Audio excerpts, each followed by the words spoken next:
Hello friends, welcome to நாகுவின் சமையல். நம்ம இன்றைக்கி சின்ன குழந்தைங்கள்லேருந்து பெரியவங்க வரையிலும் எல்லோரும் சாப்பிட்ற மாதிரி ஹெல்த்தியான பீட்ரூட் குழிப்பணியாரம் செய்ய போகிறோம். அது எப்படி செய்யுதுன்னு இப்போ பார்க்கலாம்.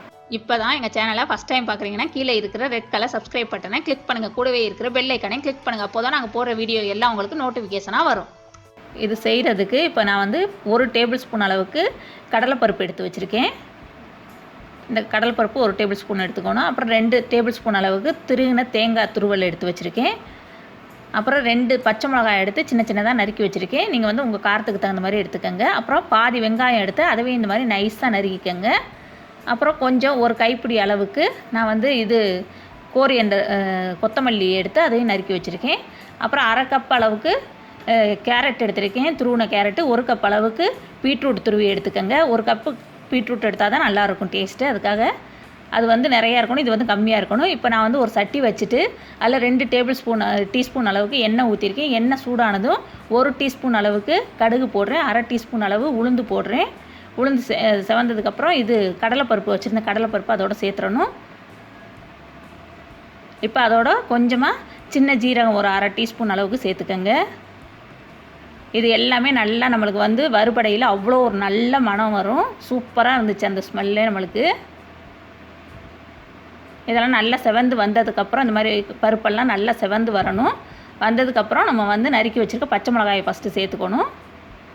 பச்சை மிளகாய் லேசாக இதுவாகட்டும். அதுக்கப்புறம் வச்சுருக்க வெங்காயத்தையும் சேர்த்துக்கலாம். வெங்காயத்தை சேர்த்துட்டு நல்லா வதக்கிக்கங்க. இப்போ இதுக்கு தேவையான அளவு உப்பு சேர்த்துக்கலாம். உப்பு வந்து ஏற்கனவே தோசை மாவில் வேறு உப்பு இருக்கும். அதனால் இந்த இதுக்கு மட்டும் மசாலைக்கு மட்டும் தேவையான அளவு லேசாக சேர்த்தா போதுமானது. நான் 1/2 டீஸ்பூனோட கம்மியாக தான் சேர்த்துருக்கேன். உப்பு சேர்த்துட்டு அதுக்கப்புறம் நம்ம வச்சுருக்க கேரட் துருவலை சேர்த்துட்டு அதையும் கிண்டி விட்டுக்கோங்க. இப்போ வச்சுருக்க அந்த பீட்ரூட் துருவலையும் அதோடு சேர்த்துக்கலாம். எல்லாமே இந்த மாதிரி துருவி போட்டிங்கன்னா தான் நல்லா ஈஸியாக நம்மளுக்கு வந்து வேகும். நறுக்கி போடாதீங்க, துருவிக்கங்க. இப்போ அதில் உள்ள அந்த இதுவெல்லாம் கொஞ்சம் நல்லா வதங்கி வரட்டும். ரொம்ப வதங்கணும்னு அவசியம் இல்லை.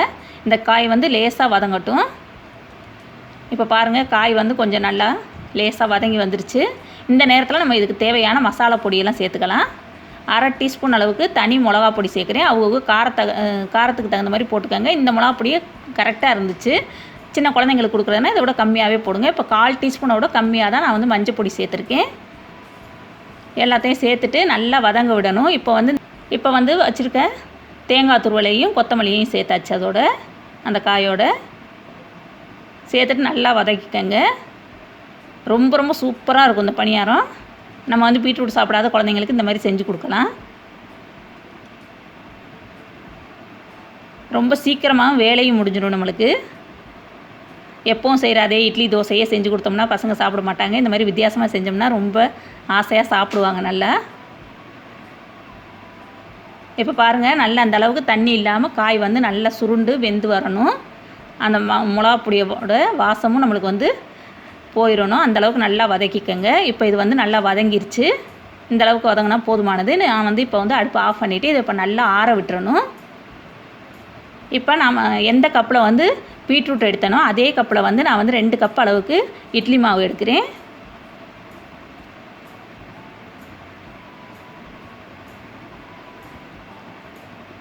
ஒரு கப்பு பீட்ரூட்டுனாக்க 2 கப்பு இட்லி மாவு எடுத்திங்கன்னா கரெக்டான இதுவாக இருந்துச்சு, அளவாக இருந்துச்சு. இப்போ 1 கப்பு சேர்த்தாச்சு. இன்னொரு கப்பு இதிலே எடுத்துக்கலாம். இப்போ 2வது கப்பு மாவும் எடுத்தாச்சு. 2 கப்பு மாவையும் சேர்த்தாச்சு. இப்போ நம்ம வதக்கி வச்சுருக்க அந்த கலவையை வந்து இந்த மாவோடு சேர்த்து நல்லா கலந்துக்கணும்.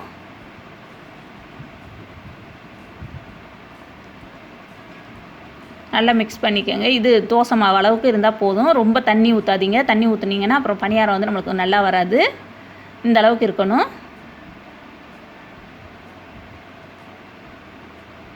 இப்போ நான் வந்து குழிப்பணியார சட்டி தான் எடுத்திருக்கேன். நான்ஸ்டிக் சட்டி இது. நான் வந்து யூஸ் பண்ணதான் பழசு தான். அதில் வந்து நல்லா எண்ணெய் தடவிக்கங்க. தடவி விட்டுட்டு இந்த மாதிரி ஓரமெல்லாம் படுற மாதிரி தேய்ச்சி விட்டுக்கோங்க. அதில் ஒரு சின்ன கரண்டியாக ஒரு கரண்டி எடுத்துகிட்டு அந்த குழியில் ஒவ்வொன்றிலையும் அழகழகாக ஊற்றிடலாம். ஒவ்வொரு குழிக்கும் ஒவ்வொரு கரண்டி ஊற்றினாக்க கரெக்டாக இருந்துச்சு.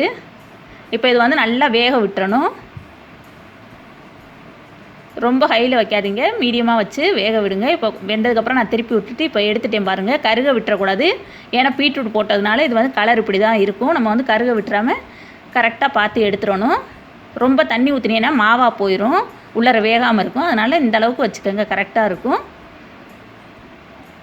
இப்போ ரெண்டாவது இதுவும் நான் வந்து ஊற்றிட்டேன். இந்த மாதிரி அழகாக திருப்ப வந்துடும், ஈஸியாக வரும், சட்டியில் ஒட்டிக்கிட்டுலாம் வராது.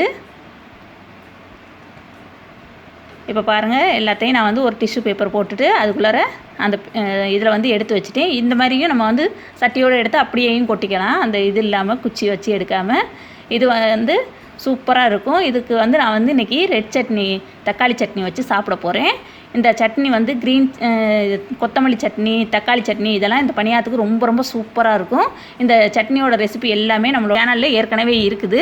தெரியாதவங்க அதோட லிங்க்கும் நான் கீழே டிஸ்கிரிப்ஷனில் கொடுக்குறேன், அதை பார்த்து தெரிஞ்சுக்கிட்டு அந்த சட்னியையும் அதே மாதிரி ட்ரை பண்ணுங்கள். இந்த சட்னியும் இந்த குழிப்பணியாரமும் ரொம்ப ரொம்ப சூப்பராக இருந்துச்சு. அதனால் எல்லோரும் கண்டிப்பாக ட்ரை பண்ணி பாருங்கள். இந்த வீடியோ உங்களுக்கு பிடிச்சிச்சின்னா லைக் பண்ணுங்கள், ஷேர் பண்ணுங்கள், சப்ஸ்கிரைப் பண்ணுங்கள், கூடவே இருக்கிற பெல் ஐக்கானை கிளிக் பண்ணுங்கள். தேங்க்யூ.